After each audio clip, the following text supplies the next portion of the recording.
Sin un entendimiento de la lengua no es posible hacer voces sintéticas que suenen naturales. Los tiempos de concatenar sonidos ya han pasado. Hay que aprovechar la inteligencia artificial para que las máquinas aprendan a imitar mejor nuestra forma de hablar.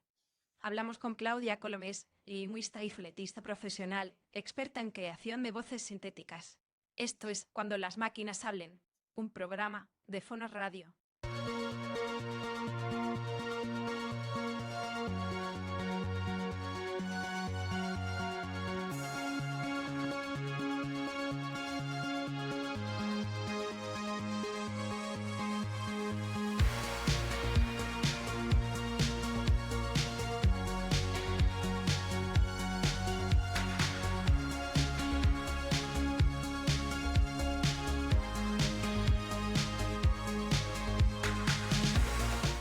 Os damos la bienvenida al primer programa de Fonos Radio sobre voces sintéticas. Te saluda Calíope, la voz de Fonos. Me acompañan Nieves Ábalos y Carmen Hassan.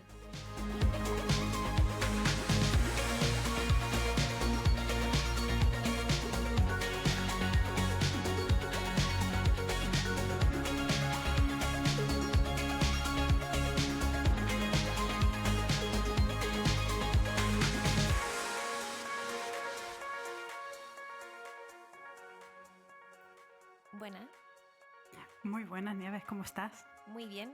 Con muchísimas ganas de poder hablar en profundidad de este tema tan interesante, ¿no? El, el de la lengua y cómo es de necesaria en la tecnología. Y para eso con nuestra maravillosa invitada Claudia, que teníamos muchas ganas de tenerte, Claudia, aquí con nosotros. Sin duda, bienvenida, Claudia, a esta tu casa. Pues sí que teníamos ganas de este tema y de hablar con Claudia porque, bueno, es fundamental el tema de la lingüística computacional para crear voces sintéticas. Así que, bueno, vamos a escuchar a Calíope que nos cuente qué vamos a escuchar hoy y ver en este episodio y le damos caña, ¿no?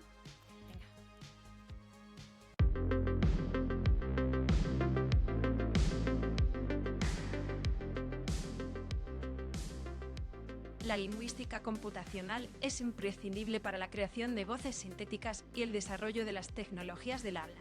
Para que las máquinas hablen, debemos enseñarles todos los matices del lenguaje. En esta ocasión, contamos con Claudia Colomés, lingüista computacional y fonetista. Con ella, hablaremos del dominio de la lengua y su importancia para la creación de voces sintéticas. Descubriremos las características de la síntesis de voz en español teniendo en cuenta la diversidad de acentos, dialectos y estilos de comunicación. Y explicaremos qué es un corpus lingüístico y cómo se usa para la clonación de voces y la creación de voces mezcla. Hoy, en Cuando las máquinas hablen, conversamos sobre lingüística y fonética para la síntesis de voz. Allá vamos.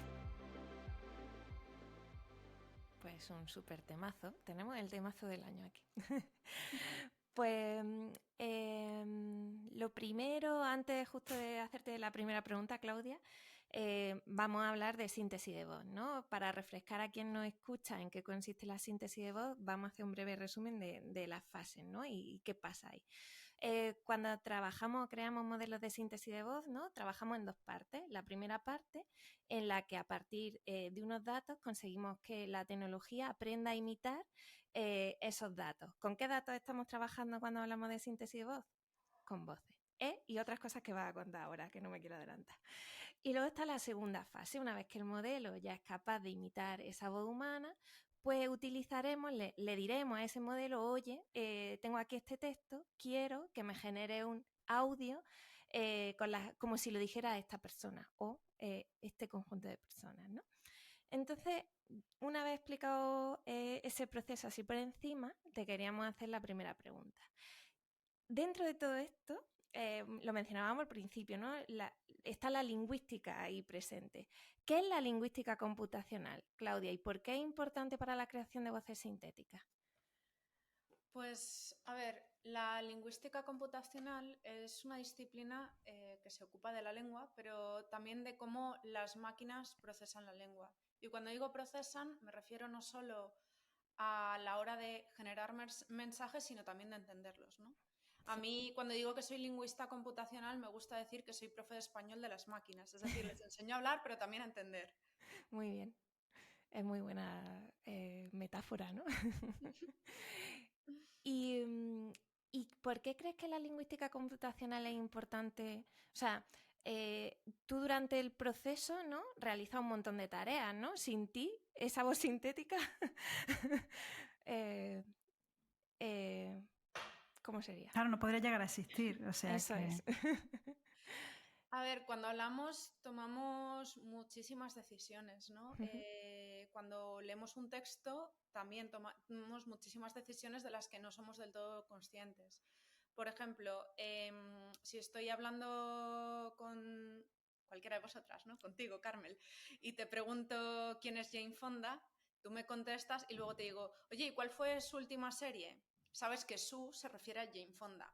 Una máquina, si no le explicas que eso es así, no va a ser capaz de decir que su se refiere a Jane Fonda, a menos que haya un lingüista por detrás diciéndole, oye, este su es un...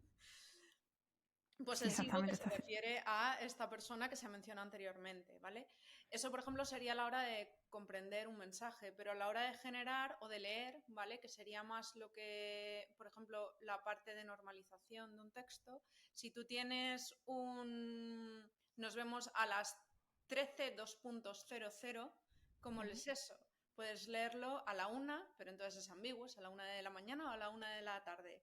Puedes leerlo AM, PM, puedes decirlo de distintas formas. Cuando nosotros leemos un texto, los humanos tomamos esas decisiones sin pensárnoslas prácticamente. Nos hemos encontrado en ese tipo de situaciones tantas veces que pues no lo pensamos y decimos a la 1. Y depende del contexto, a la 1 no va a ser, porque si hemos quedado para comer no me hace falta decir que va a ser a las 13:00, ¿vale? Sabemos que a la 1 es la hora de comer, ya está. Vale. Entonces... un lingüista computacional se ocupa de todas esas fases. Encarga, ya hablando de voces, porque esto último que he hablado puede ser escrito o puede ser un diseño conversacional, ¿vale? Pero hablando puramente de síntesis, interviene un lingüista computacional en todas las fases. Desde el diseño del corpus que se va a grabar, porque una voz sintética parte de un corpus que tiene voces grabadas, ¿vale? Siempre. Sí. Entonces, pues el diseño de ese corpus, ¿no? Entonces, ¿para qué se va a usar? ¿Qué tipo de frases tiene que tener? Asegurarnos de que estén todos los sonidos de un idioma o de los idiomas que se vayan a usar. Eso forma parte del trabajo del lingüista. Luego, en la grabación de ese corpus, la supervisión, que puede ser dentro del mismo estudio de grabación, asegurándonos de que la gente hable cuando diga las cosas de una determinada manera. Por ejemplo, si queremos grabar un texto en andaluz, Sí. pues no me hagas todas las S finales, porque... O no Eso me es. las hagas como S, ¿no? Porque no va a ser andaluz. Entonces, un lingüista se ocuparía de decir, oye, ahí me has hecho una S, quizá no la dirías normalmente, porque Sí. a veces se te va, ¿no? Estás leyendo y se te va la S porque está por escrito. Sí. Bueno, pues Claro. no queremos. También estaría en la fase de normalización, que es lo que decía de las 13:00, cómo se lee ese 13:00. Por ejemplo, también estaría en el caso de VI, ¿no? Si tenemos la palabra siglo delante, queremos que sea el siglo VI. Sí. O el siglo VI antes de Cristo, también podría depender, ¿no? Pero si tenemos ayer delante, no queremos que lea ayer 6, queremos que lea ayer vi. Sí. Entonces, ese tipo de cosas las hace un lingüista, Sí. ¿vale? Y además tiene que saber detectar esos patrones. Quiero decir, cuando está en un texto le decimos, oye, si aparece siglo, V1 es un número romano, si no aparece siglo, no. Pero además le tenemos que decir cómo queremos que lo lea. Sí. El mismo V1, ¿no? Si es el Final Fantasy VI, Sí. ¿vale? Pues queremos que lea 6, pero si es Felipe, pues Sí. será Felipe VI. Vale. ¿Vale? Y Claudia, perdona que te interrumpa ahí, porque esto de la normalización que dices es súper importante para prácticamente las dos fases, la fase de entrenamiento y la fase en la que le pedimos, oye, de este texto, léemelo. Para la fase de entrenamiento, como estabas diciendo, claro, necesitamos voces, pero también necesitamos la representación en texto de lo que está diciendo esa voz. Entonces tú ahí, como lingüista, te tienes que asegurar que lo que está diciendo la voz está normalizado en el texto y está acorde, ¿no? Que está totalmente alineado, ¿no? Claro, exacto, porque si, por ejemplo, en un guión de grabación, en las líneas que pasamos a los locutores o a las personas que graban el texto, si aparece las 13:00, a lo mejor una persona lee las 13, otra persona lee la 1 y otra persona lee la 1 de la tarde. Claro. Y eso luego al final la máquina no va a saber tomar una decisión y va a mezclar sonidos. Además, en el corpus, ya me estoy adelantando, creo, algo que iba a hablar, de lo que iba a hablar más adelante, pero bueno, en el corpus no es solo un texto con la grabación, es un corpus. El corpus contiene el texto, contiene la transcripción fonética y la transcripción y otro tipo de anotaciones, ¿no? Como Vale. esto es una frase interrogativa o aquí hay énfasis, ese tipo de información. Vale. O sea, un trabajazo. Realmente está en todo el proceso, como decía antes, ¿no? Y es imprescindible que haga esa revisión, ¿no? Y que esté ahí pendiente de que todo esté correcto, ¿verdad? Sí. También... Me estáis diciendo de alguna manera que las máquinas entonces no aprenden solas. Qué No, las decepción. máquinas, la inteligencia artificial es muy poco inteligente. Hay ¿vale? mucho de humano detrás, ¿no? Las máquinas son muy tontas, entonces hay que decirle cómo se está pronunciando cada sonido, cómo se pronuncia cada palabra, en qué contexto. Otra cosa muy importante del trabajo de un fonetista o de un lingüista es las palabras de diccionario, ¿no? Sí. Tú escribes, por ejemplo, almohada y es lo que yo llamo el criterio colleja. Como yo vaya a mi madre y le diga, oye, me voy a comprar una almohada, a lo mejor me da una colleja. Bueno, no, porque mi madre no es violenta, pero vamos, me la habría merecido. ¿No? Sí. Entonces, no solo en ese caso, sino, por ejemplo, Final Fantasy, que lo acabo de mencionar, Sí. pues sabemos que Final, como va delante de Fantasy, pues es en inglés, pero punto y final, pues es la palabra española, se escriben exactamente igual. Entonces, Sí. todo eso es trabajo de un lingüista. Sí. Y por reiterar justo en lo que has dicho, ¿no? La parte del contexto es muy importante y esa, pues, si no le enseñamos que esa palabra en ese contexto se pronuncia así, pues la máquina no va a saber solita.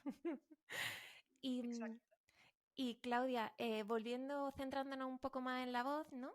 Yo siempre antes de entender cómo funcionaba todo esto, ¿no? Siempre digo, ostras, ¿no? ¿Qué características de la voz puede aprender la tecnología? ¿Cuáles son? ¿Cómo las llamamos? ¿Y cómo podemos trabajar con ellas? Vale, pues insisto en que las máquinas son muy tontas. Todo lo que aprenda, todos los rasgos de una voz sintética los va a haber aprendido de una o varias voces humanas. Vale. Entonces, vamos a buscar lo que creo que he mencionado antes, la cobertura fonética, Vale. que es que todos los sonidos estén recogidos, todos los sonidos de un idioma, ¿no? Vale. Eso sería lo que conocemos como nivel segmental, es decir, cada sonido, Vale. uno detrás de otro, no tiene su pronunciación. Vale. Pero luego hay una serie de elementos que son los suprasegmentales. Los elementos suprasegmentales serían cosas como la velocidad o el tono o la intensidad, ¿no? Vale. Por ejemplo, segmentalmente, la frase ya ha venido, ¿no? Es exactamente igual a ya ha venido. Vale. Segmentalmente los sonidos son los mismos. Uno es una pregunta y lo otro es una afirmación. A nivel suprasegmental sí que se distinguen significados, ¿no? Vale. Y también entiendo que o puede aprender de las pausas, ¿no? De cómo cada persona hace las pausas y todo el ritmo, ¿no? Dependiendo del contexto un poco, ¿no? Sí, va a aprender hasta que las personas respiramos en las pausas. Vale. Que las pausas, entre otras cosas, las necesitamos para coger aire y poder seguir hablando.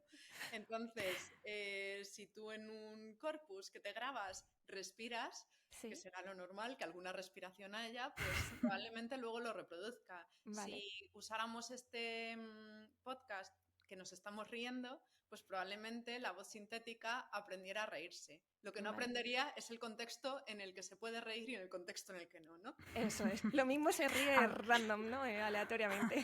O está dando una noticia terrible y se empieza a reír. Se ríe. Ya. La máquina no. Vale. De alguna forma eso sí que nos dice que, bueno, esas risas sí que se pueden anotar, ¿no? Y decidir cuándo se pueden introducir en un texto, si quedan bien anotadas desde el corpus, ¿no? Sí, claro, podríamos anotarlas aisladas o en la voz, ¿no? Que Vale. puedes reírte fuera de la frase, pero también en algún momento, ahora no me va a salir fingirlo porque se me da muy mal fingir, pero por ejemplo ahora me estoy riendo de verdad, ¿vale? Y se nota en la voz mientras estoy hablando. Entonces todo eso se puede anotar. Vale. Y Claudia, una pregunta que me hacen siempre, porque la verdad es que es una palabreja. ¿Qué es la prosodia? La prosodia son los elementos suprasegmentales de los que hablaba antes. La Vale. velocidad, el tono, la intensidad, todo eso. Vale. Sería lo que hace distinguir una interrogativa de una afirmativa o la palabra ceno de cenó. Vale. Pues me ha encantado tu respuesta, súper clara. Y bueno, Carmel. Sí, bueno, yo tengo un mogollón de preguntas también, pero me interesa mucho porque has hablado ya un poco de la función del corpus, ¿no? Y entiendo que, bueno, precisamente con los ejemplos que has dado de prosodia, ese corpus tendría que tener también suficiente contenido de diferentes entonaciones, de diferentes tipos de textos para que aprenda realmente un estilo concreto, ¿no? Sí, al final es muy importante a la hora de generar un corpus, es muy importante tener claro el caso de uso que vas a hacer de una voz. ¿Vale? No todas las voces van a servir para todas las situaciones. Mismamente yo me clono mi voz y no estoy hablando igual ahora de lo que hablaría en unas cervezas, ¿no? Sí. Entonces, no puedo usar grabaciones del WhatsApp para luego usarlas en una conferencia. No me serviría y es un registro distinto. Sí. ¿Vale? Entonces tenemos que tener claro cuál es el caso de uso para decidir qué registro queremos usar y qué rasgos queremos usar. Por ejemplo, si voy a dar noticias, no quiero que aparezca una voz riéndose porque probablemente, Sí. imaginaos en toda la pandemia que se use una voz sintética con risa de fondo, pues a lo mejor hubiera sido muy dramático, ¿no? Sí. Y muy poco adecuado. Entonces, hay que tomar decisiones en ese sentido. Hay que tomar decisiones de el estilo, ¿no? Queremos leer una novela, por ejemplo. No sirve la misma voz de una conferencia porque te vas a quedar dormido, no es el tono el mismo. Sí. Y Claudia, volviendo al corpus, ¿no? Estábamos hablando de eso. Mencionaba que en andaluz, pues cuando, por ejemplo, me grabo yo un corpus, estás tú escuchándome, ¿no? Y estás cerciorándote de que estoy pronunciando de alguna manera los fonemas que tú esperas que estén recogidos en esa frase, ¿no? Y como bien decías tú antes, ¿no? Asegurándote, pues bueno, pues si la variante es la del andaluz, es probable que la representación fonética pues sea diferente a si la variante fuera otra. Entonces, mi pregunta aquí va a que, bueno, perdona, que también estábamos hablando de que luego tú tienes que normalizar. O sea, si yo no pronuncio una S final, tú en esa frase que tienes escrita con S me tienes que quitar la S del texto final. ¿O qué hay entre medias? ¿Qué pasa? ¿Hay otra representación que no es el texto? ¿Qué es importante? A ver, perdón. Hay una transcripción fonética. Vale. ¿Vale? Entonces, en la transcripción fonética, todos los rasgos quedarían reflejados. De hecho, tú estás hablando de grabarte en andaluz, pero en el hipotético caso de que tu voz se grabara, no te estarías grabando en andaluz, te estarías grabando en tu dialecto o en tu variedad lingüística. ¿Vale? Sí. Tu J no es la misma que la J de un cordobés. Entonces, hipotéticamente, si te grabaras y saliera alguna J aspirada, Vale. no sería lo que queremos de tu corpus, porque en tu caso las Jotas no las haces así. Son Claro. de Jaén. Eso es. J profunda. No es la de pájaro de grana. Esa no es. No, esa no es. Y entonces hablas de representación fonética. Digamos que la máquina va a aprender que a un carácter yo estoy pronunciándolo de esa manera, pues que la S a veces la hago aspirada en un contexto y que en otro contexto no la hago aspirada, ¿no? Entonces esa representación fonética, Claudia, ¿es única? O sea, porque a mí me suena lo de IPA, ¿no? ¿Qué es el IPA? Vale, la IPA es una no, este no era Este no es el contexto. Este no. Y aquí no, y aquí no, y aquí no, y aquí no hay. Vale, realmente IPA son las siglas en inglés, en español es el AFI, ¿vale? Que es el alfabeto fonético internacional.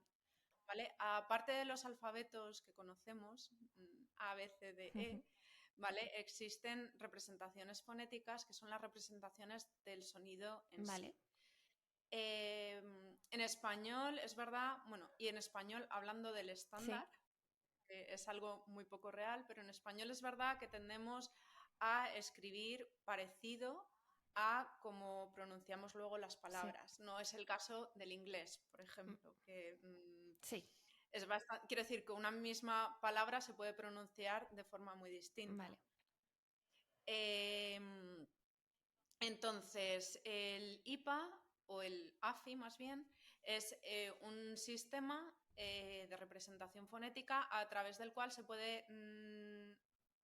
pueden transcribir todos los sonidos de todas las lenguas, todos los dialectos. ¿Por qué? Porque además tiene muchísimos diacríticos, ¿vale? No es solo los símbolos, sino que luego hay muchos diacríticos con los que puedes decir, vale, sí, pero este sonido se pronuncia un poco más dental, se pronuncia un poco más con estas características. Vale. Existen otros sistemas de transcripción fonética, como sería el RFE en español o el SAMPA, XAMPA, etcétera, etcétera, etcétera. Pero bueno, la cuestión es que nosotros en un corpus tenemos el texto escrito con sus palabras, tendríamos almohada con H, con una H que no se pronuncia, ¿vale? Y con una O que se pronuncia como una semiconsonante, que sería UA, ¿vale? La U de UA. Entonces, la palabra escrita sería almohada y luego tendríamos una transcripción fonética. Vale. En andaluz depende un poco de cómo funcione, de qué alfabeto fonético estemos usando, ¿vale? Pero lo suyo sería que la transcripción fonética reflejara lo que está haciéndose en andaluz. Vale. Con esto quiero decir que no sería necesario transcribir todas las S, porque si tú de forma consistente haces una aspiración en según qué contexto, eso lo va a aprender la máquina. Vale. Del mismo modo que una J, ¿vale? En tu caso, bueno, pues la transcribiríamos como una X, por ejemplo, ¿vale? En SAMPA, para que eso se sepa que es una J. Y lo mismo podría hacerse de la J del salmorejo cordobés. Vale. ¿No? Se transcribiría igual porque no va a darse que en el mismo dialecto aparezcan los dos sonidos distinguiendo palabras, ¿vale? Son intercambiables. Pero luego tenemos que tener en cuenta otras cosas, como que, por ejemplo, si yo digo amao en lugar de amado, a lo mejor luego en Madonna el sistema aprende que se dice Mahona. Y no queremos eso. Entonces, a lo mejor ahí me toca que esa D no la pongo, vale. ¿no? En la transcripción fonética, aunque yo escriba amado y diga amao, pues esa D en la transcripción fonética no la pondría. Vale. Qué trabajazo, qué interesante. Sí.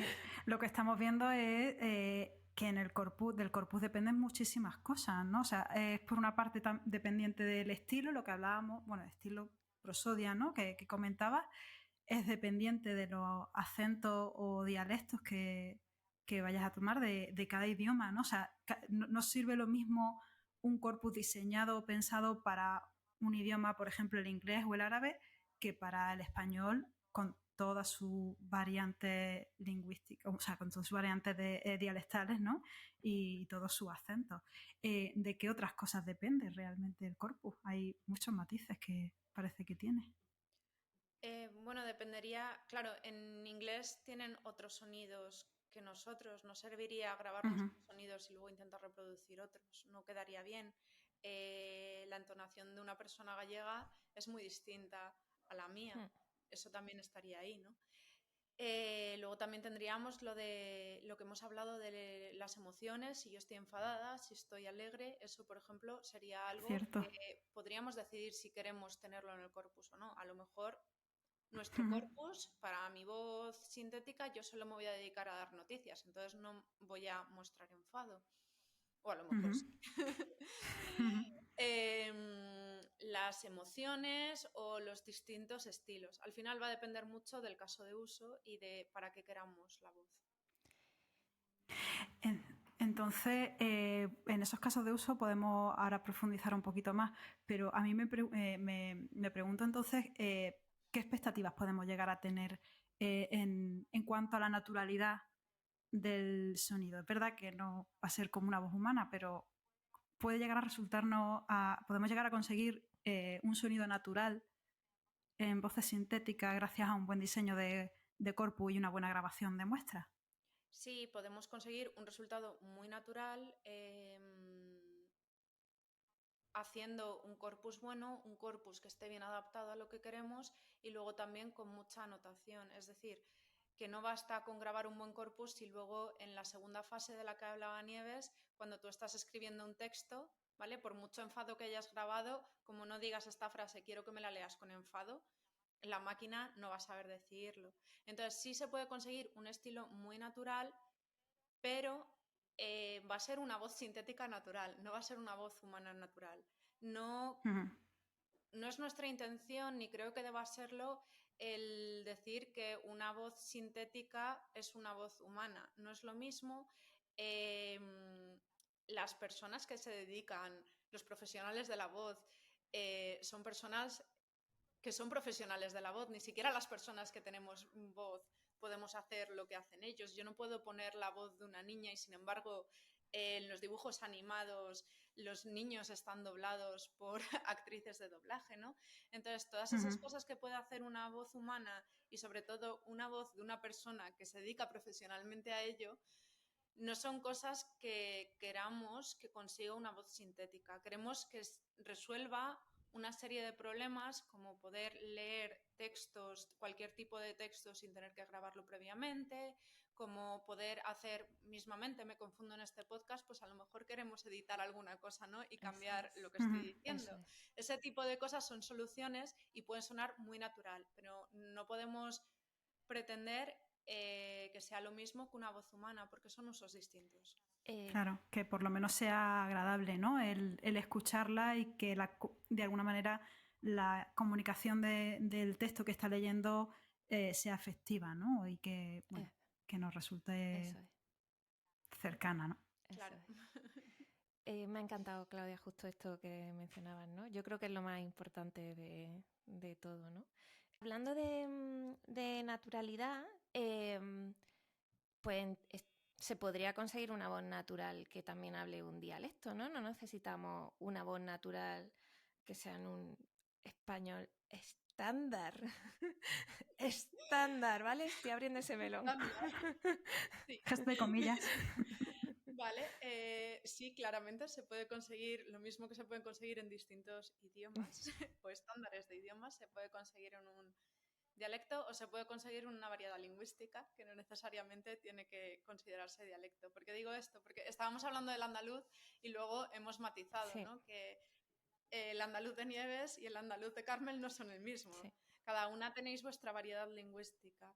Entonces, sí se puede conseguir la naturalidad en un dialecto o en una variedad lingüística. Lo importante sería grabar suficientes muestras de esa variedad lingüística. Y Claudia, para quien nos escuche, ¿podemos explicarles qué es eso del español estándar que estaba yo entrecomillando en el aire para que nos veáis? Porque quienes nos escucháis, bueno, la entonación lo mismo era entrecomillada. A ver, como abramos el melón de los prejuicios lingüísticos, a lo mejor se nos va el podcast de las manos. Pero básicamente... Venga, hemos venido a jugar. Que se nos vaya. A ver, precisamente no existe un español... Bueno, sí existe un español estándar, pero no es algo que hable ninguna persona, ¿vale? Es una variedad lingüística que nos hemos inventado con una serie de rasgos que corresponden a un ideal. Vale. Luego, a la hora de hablar, nadie habla español estándar. De hecho, algunas personas que consideran que ellos no tienen acento, ¿no? En plan, ¿qué acento tiene Nieves? Sí, Claudia también tiene acento, pero ¿qué pasa? Que muchas veces los que vivimos en el centro peninsular consideramos que no tenemos acento, que los que tienen acento son los demás. Eso no es así. El madrileño es un acento, es un dialecto, vamos, y tiene su acento.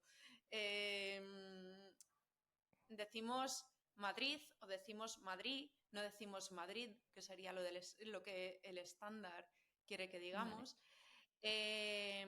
Decimos he quedado, no decimos he quedado. Vale. Quiero decir, todo es una variedad lingüística, ni siquiera un dialecto. Vale. Entonces, lo mismo que existe este español estándar, cuando hablamos de dialectos, vuelve a ser un estándar dentro de la variedad lingüística. Es decir, que si en español hablamos de español estándar, hablamos de andaluz estándar y hablamos de cordobés estándar. Pero dentro del cordobés, dentro del madrileño, dentro del español, hay muchísimas variedades lingüísticas. ¿Vale? Y ninguna es mejor que otra, que eso creo que es muy importante decirlo.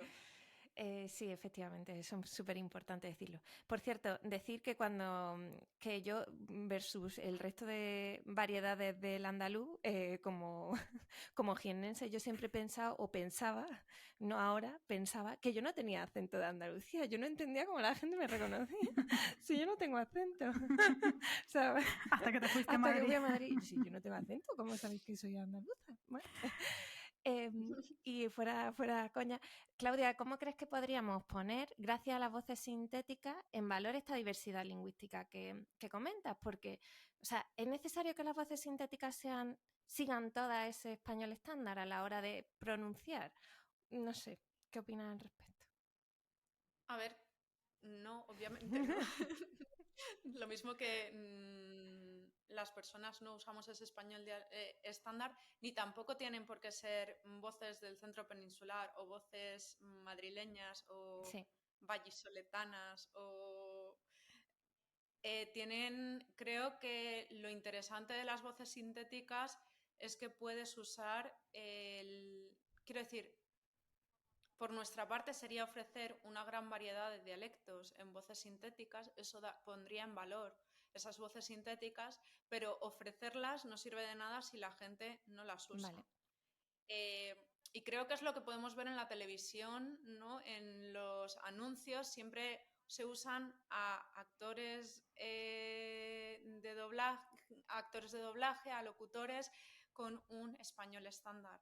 Pues realmente lo que pondría en valor las voces sintéticas es que se usaran voces sintéticas de distintos dialectos para distintos usos y no necesariamente para personajes graciosillos el andaluz, para no sé qué, para la cervecita, ¿no? Eso es cierto. Yo creo que sí que es verdad que cada vez se va viendo más ese cambio, quizá porque, bueno, en otra época hemos aprendido que la forma de comunicación, en medios de comunicación, ese acento estándar, no neutro realmente, era el que más se usaba, ¿no? Y parecía como que era el más efectivo para un medio de comunicación en concreto, pero sí que es verdad que vemos que hay cada vez más, escuchamos diferentes acentos regionales, tanto en telediarios como en política y en muchas otras, en radio también, ¿no? En televisión, etcétera. Entonces sí que es interesante y si ahí las voces sintéticas acompañan, pues sería un éxito.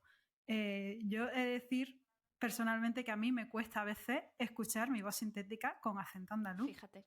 Porque por la modulación también que se hace muchas veces en comunicación del propio acento, ¿no? Y de los momentos de énfasis en los que cambian la forma de pronunciar ciertas palabras. Pero bueno, que juzgue un poco la audiencia, ¿no? Luego, cuando se escuchan las muestras, yo creo que funcionan exactamente igual, ¿no? Sí. Que sí que es interesante. Pues, oye, vamos a escuchar porque hay otra persona, otra voz, perdón, que quiere hacerte una pregunta y así entramos en el tercer bloque de este episodio. Claudia, mi voz es mezcla de varias personas, entre otras la tuya. Me gustaría saber qué has tenido en cuenta desde el punto de vista lingüístico para la creación de mi voz y otras voces que no identifican a nadie. Bueno, Era Calíope. ¿Te has reconocido en la voz? La verdad es que no me reconozco en algunos momentos. Reconozco mis eses que no me terminan de gustar, pero en Calíope no me molestan tanto, lo cual dice bastante. Pero vamos, lo de mis eses es porque me pusieron la barrita esta del aparato y han cambiado y me pone muy nerviosa. Pero vamos, ¿qué he tenido en cuenta la creación? Pues creo que he tenido en cuenta a la hora de diseñar el corpus que los corpus fueran el mismo. Es decir, Calíope está creada a partir de nuestras voces, ¿no? De nosotras tres. Entonces, me aseguré de que grabáramos todas el mismo corpus. ¿Por qué? Porque al final, si una persona graba más sonidos de un tipo, más palabras de un tipo, la máquina va a tirar de ese conocimiento y entonces pasa que si yo, por ejemplo, grabo muchas palabras de un estilo y Nieves menos, cuando en una frase tenga que leer ese tipo de palabras va a sonar más a mi voz, ¿vale? La máquina no va a aprender que tiene que seguir mezclando las voces en ese contexto. Entonces era muy importante que el corpus fuera el mismo. También porque éramos nosotras tres. Si fuéramos muchísimas personas más, ¿no? Con muchísimas más voces, ahí tendríamos que controlar menos ese aspecto. Claro. O sea que de alguna forma sí que es verdad que Calíope, bueno, queríamos que tuviera parte de las tres, ¿no? Pero también es verdad que, bueno, puede ser que evolucione en el futuro, ¿no? Claro, queríamos que tuviera parte de las tres y de hecho Calíope tiene una mezcla de dialectos que no es nada natural porque no quisimos controlarlo. Esto fue una apuesta, ¿no? No es representativo de ningún dialecto ni ninguna variedad. Tiene su propio dialecto y su propia variedad. En realidad queríamos ver quién ganaba. Queríamos ver quién ganaba. No. Pero sí, esto puede evolucionar y creo que era parte del juego, ¿no? De lo que queríamos. Sí. Ver un poco cómo jugar un poquito, qué pasaba si no lo controlábamos y ver si más adelante pues podemos usar la tecnología para que mi voz hable andaluz, por ejemplo. Eso molaría Wow, mucho. eso sería muy interesante. Pues sí, buscaremos hacer más experimentos. Y lo que sí tiene Calíope, o sea, se percibe como una voz femenina y está hecha en base a voces femeninas, ¿no? ¿Podríamos haber hecho una mezcla de voz femenina y voz masculina y haber conseguido una voz queer o no binaria? ¿Tú qué piensas? ¿Cómo se podría llegar a conseguir voces, pues eso, no binarias o que no sugieran tan claramente un género binario? Bueno, al final lo que distingue una voz que se percibe como masculina y una voz que se percibe como femenina es la frecuencia, ¿no?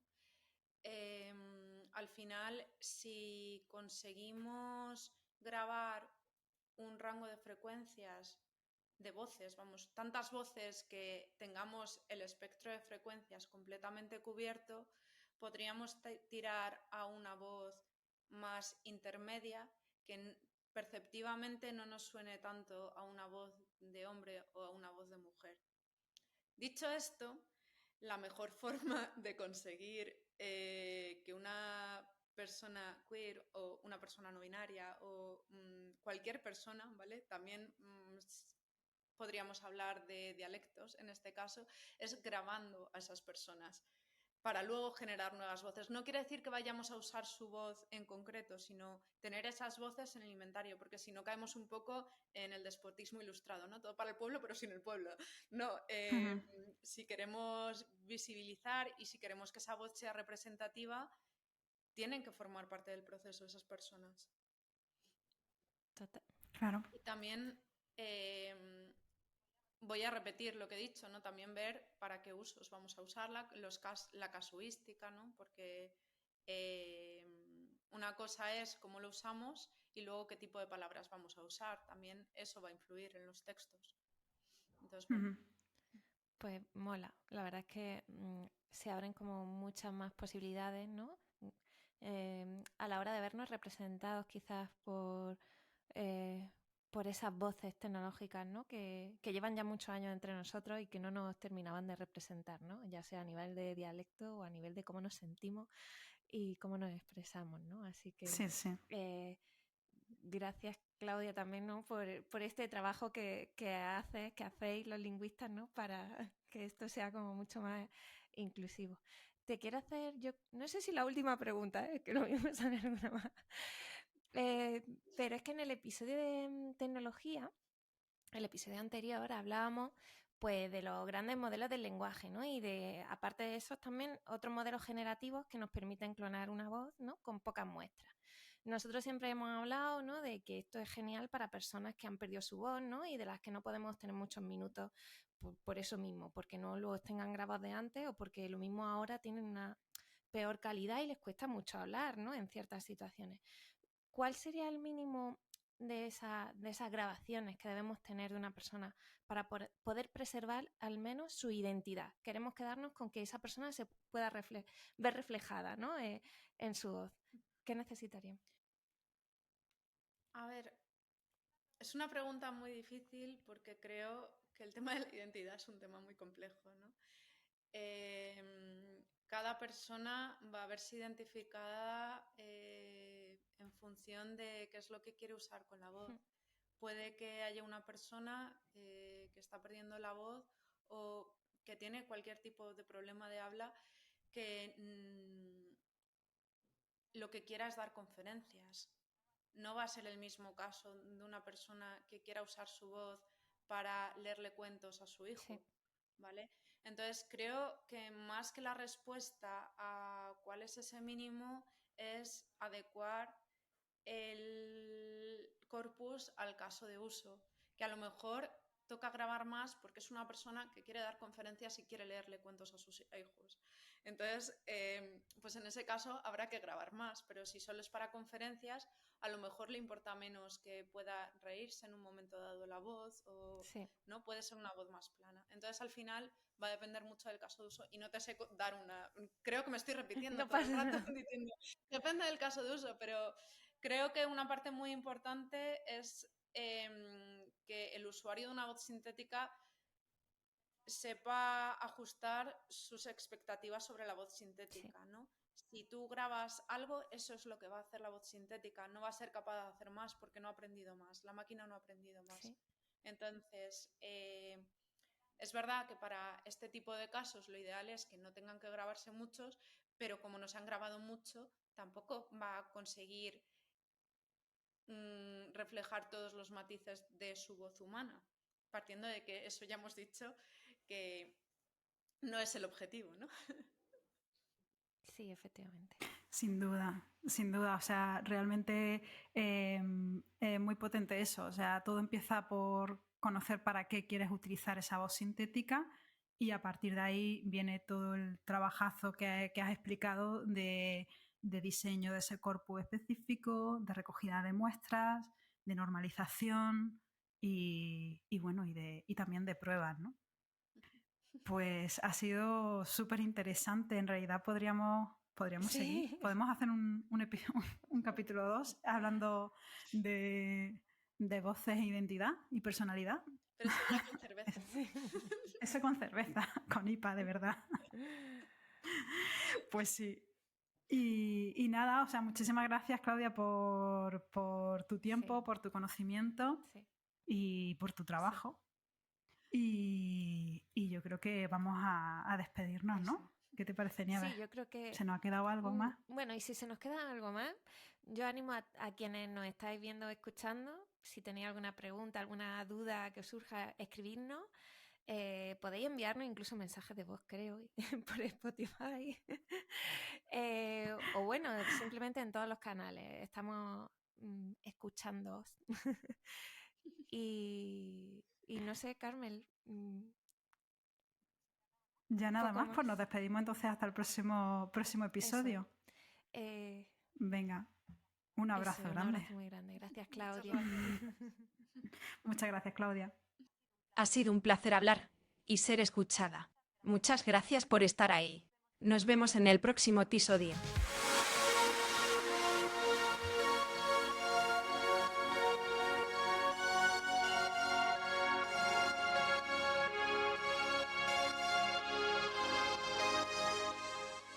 Has escuchado Cuando las máquinas hablen, una iniciativa de Fonos Radio. Encuéntranos en decfonos.com y crea contenido sonoro con voz propia.